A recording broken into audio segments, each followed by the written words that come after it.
Hi guys, it's KJM and happy Merry Thanksgiving week / Merry Thanksgiving weekend over on the Hallmark channel with a little bit of Miracles of Christmas over on Hallmark Movies and Mysteries. I am back with another review. Before I get into this review, if you have not subscribed to my YouTube channel, go ahead and click in my TikTok profile. It will say Instagram, but there's a YouTube link. Please follow me there. I would appreciate it. Also, thank you so much for your support on TikTok. If you're watching this on your For You page on TikTok, also follow me. We're getting closer to the actual Christmas season, and I'm doing these reviews. And if you're short on time, you're shopping for your family, you're taking care of a lot of things, I'm going to cut your time down by letting you know what movies are worth watching. Speaking of, we are officially in a place where I can give a movie a 10. That's right, guys. Over on Miracles of Christmas, A Season for Family premiered Wednesday at 8 p.m. Eastern. And let me tell you something. I thought this movie was so good. I've actually watched it maybe 2.5 times already in this very busy family week and movie week. I am actually super, super proud of Brandon Penny.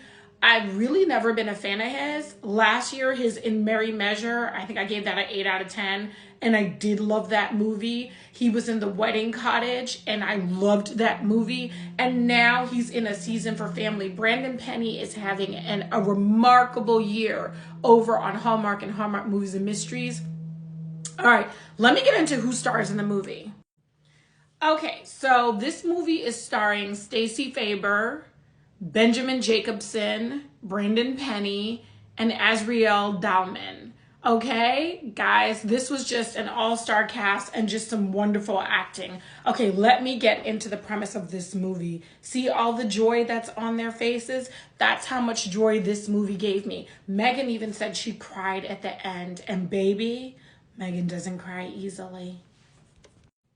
All right, guys, the premise of this movie is we meet Paul. He's got a ski store called The Warming Hut that he owned with his wife, Susan, before she passed. They have a son named Cody, and enters Taylor, Paul's sister, and Jeremy, who's helping to run the store with Paul, is Paul's best friend, okay?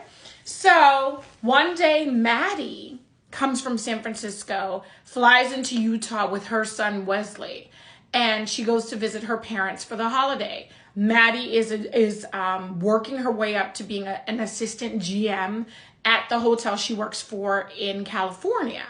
Her father is the owner of a hotel there in Utah, but Maddie doesn't actually want to work for her father. She wants to really earn her place in life, even though from what we can see, she's meant to have a general manager job at a hotel chain.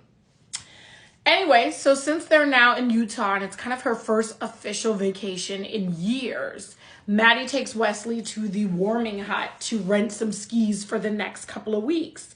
Her and Paul lock eyes as she knocks down all his skis when she walks in. It was a very good meet cute. And we see that they instantly have chemistry. Once again, Hallmark, I can't tell you how important it is for us viewers to see that the two leads have chemistry, because we're immediately invested in these two getting together. If the two leads are mismatched and they don't have chemistry, then you've already kind of lost us like the first 30 minutes of the movie, and you want to keep us engaging. But Maddie and Paul, they do have chemistry. We see that Cody and Wesley meet in ski school, and these guys hit it right off the bat. But here's the kicker. We find out both Cody and Wesley were adopted. But not only were they adopted, we find out that they are brothers. So Maddie reaches out to the adoption agency to find Wesley's brother. The agency calls Paul, and Paul says he's not interested in telling Cody just yet that he's adopted. So he's not interested with meeting up who he thought may be Cody's birth mom. Instead, he didn't realize that this is a link to find Cody's biological brother that Paul and Susan had no idea existed. Paul and Susan agreed that they would not tell Cody that he was adopted until he was 10 years old. I think in this movie he looks like he's about 7 or 8. Wesley has known that he's adopted for about a year and a half at this point. He's fine with it. He loves his mom. His mom is a single mom. And he loves his Nana and Pap, his grandparents, right?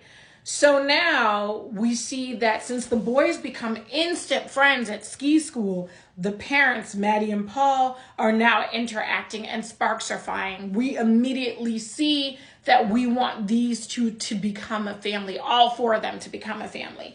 But there is an issue. Once Paul finds out that Maddie was the person that was interested in meeting Cody, and he realizes it's not Cody's birth mom that was reaching out, he is now in crippling fear that by telling Cody he's adopted earlier than when he and Susan had planned, this could really affect Cody's life in a negative way. What I saw in this movie, Paul had the right to be concerned about how Cody would receive the news that he was adopted. But what we really see a lot in this movie is Paul's fear of if Cody finds out he's adopted, what will that change their relationship? Will he not see Paul as his real father? A lot of times when parents are afraid to have a very specific talk with their child, a very important talk, it's usually the parents' fears that is unfolding. Children are pretty good, from my experience, with adapting to certain things. Though I'm not making light of adoption, adoption is a very serious topic. So now Maddie and Paul need to decide what they're going to do, if they're going to tell the boys. Meanwhile, Maddie's dad offers her a general manager position at the hotel in Utah. Her and Paul are starting to fall in love with each other, and she's thinking maybe this can work. But here's the problem. Paul has yet to be honest with himself, honest with Cody, and this is throwing a wrench in everything. Ultimately, Paul decides that it's time to tell Cody he's adopted. Only we find out Cody already knew he was adopted because he was eavesdropping on all the adults talking. And since Wesley had already told him what it's like to be adopted, Cody said he felt so special that Susan and Paul had picked him and that he really loves his family, which at this point is Paul and Taylor, his auntie. So this movie will put you all in your feels. It's got to do with romance. It's got to do with families. It's got to do with blended families. And I love that Hallmark Movies and Mysteries / Miracles of Christmas is showing you that the love for family doesn't always come across as the traditional family. I think it's so important for children to see that there are many different types of families. And a blended family, especially with both children being adopted, is definitely a unique opportunity to watch these two boys grow. So as Maddie and Paul try to maneuver and try to both keep their kids safe, we see the boys growing closer. We see Maddie and Paul growing closer. This is a family. Both Auntie Taylor and best friend Jeremy talk to Paul and say it's really time to tell Cody the truth is the best Susan would want you to. Susan is Paul's deceased wife. It's a toughie because you made a promise, but at the same time, Susan didn't know that Cody had a brother out there. And what could be better than getting a sibling for Christmas when you've always been like an only child and you finally find someone that you bond with?